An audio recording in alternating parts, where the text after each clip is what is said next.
What's up, guys? How's it going? And welcome to another episode here today. We're going to be talking about Bayonetta 3. I recently played this game. I actually had a whole fiasco of trying to actually order this game through Amazon, so I have to mention that I'll get at the get-go because I'm pretty pissed off about it and actually haven't talked about it.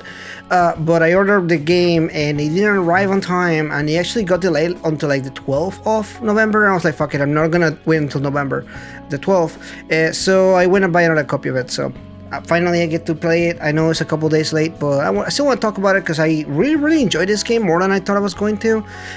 So my perspective of this game is I played the other two games already, so I will be comparing a lot of the stuff to the games, to the original two games, but there's a lot of positive here and a lot of stuff that I really liked about this game. So right at the get-go, I actually was pretty impressed with the story. The other two Bayonetta games are incredibly silly, and this one is really silly too, but it actually has a lot of like depth as far as like emotional weight and everything. They actually did some very interesting stuff that I didn't think they were gonna do.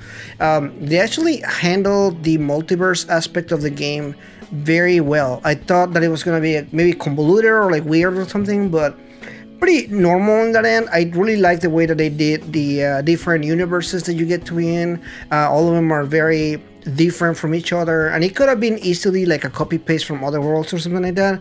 They could have even like tweaking from Bayonetta 1 and 2, which technically in the second game you go to the first game again, which is kind of time travel stuff and everything. So I'm glad they didn't take the easy route.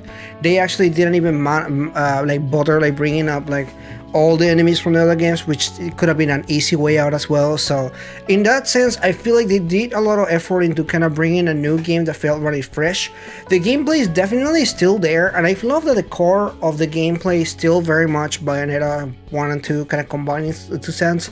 In fact, you can even get movesets from Bayonetta 1 and 2, which is pretty cool, as well as a lot of new movesets from the new weapons and the new guns that you get and all that, which is really awesome as well. Going back to the story stuff, I think that they managed to do a lot of expectations that were definitely met. I really like the new I guess semi-protagonist, Viola, the girl that is the new addition to the game. I didn't know if I was gonna like her or not. Whenever they first revealed her, I was like, okay, she looks kind of cool, but I don't know about it. And they really sold me an idea of her and her background story and everything. I'm really interested to see what they're gonna do with her character.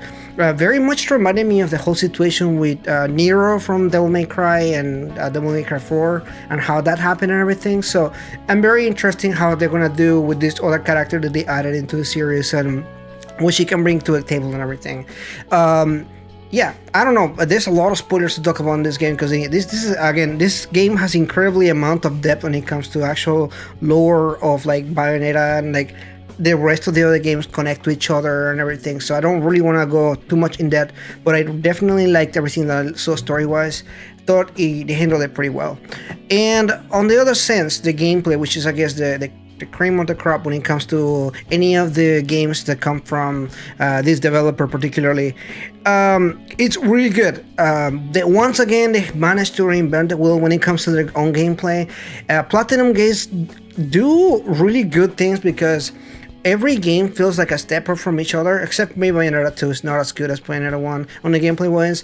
But if you play other of their Platinum games, like this game actually felt like it had not only Bayonetta gameplay, but also gameplay from other Platinum games. They managed to kind of bring in some mechanics from those games, and it actually works really well.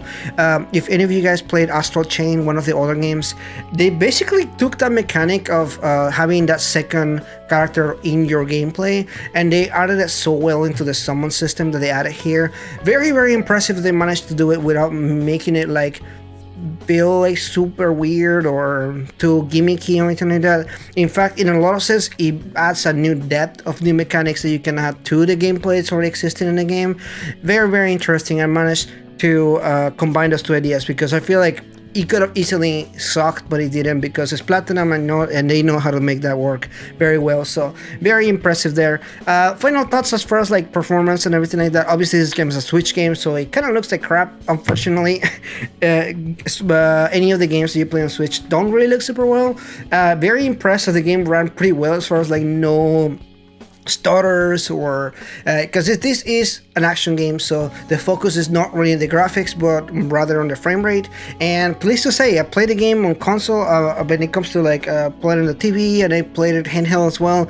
It ran very well both ways. I was very excited for that because I was thinking the game was gonna crap out at some point. I mean, graphics is fine. I don't mean to say that they're super crap or anything like that. It's just obviously having it on the Switch, it is an inferior console when it comes to that kind of stuff. So looking at it, I'm like, yeah, it looks like another Switch game. Unfortunately, there's not much to that on that regard. Sorry, Nintendo fans. I know some of you guys hate when I mention that, but it is what it is. I mean, it's a fact. And overall, that's it for today, guys. Thank you so much for watching this, guys. I'm gonna give this game a 9 out of 10. I really enjoyed the gameplay and the story. Again, it managed to exceed my expectations in a little way.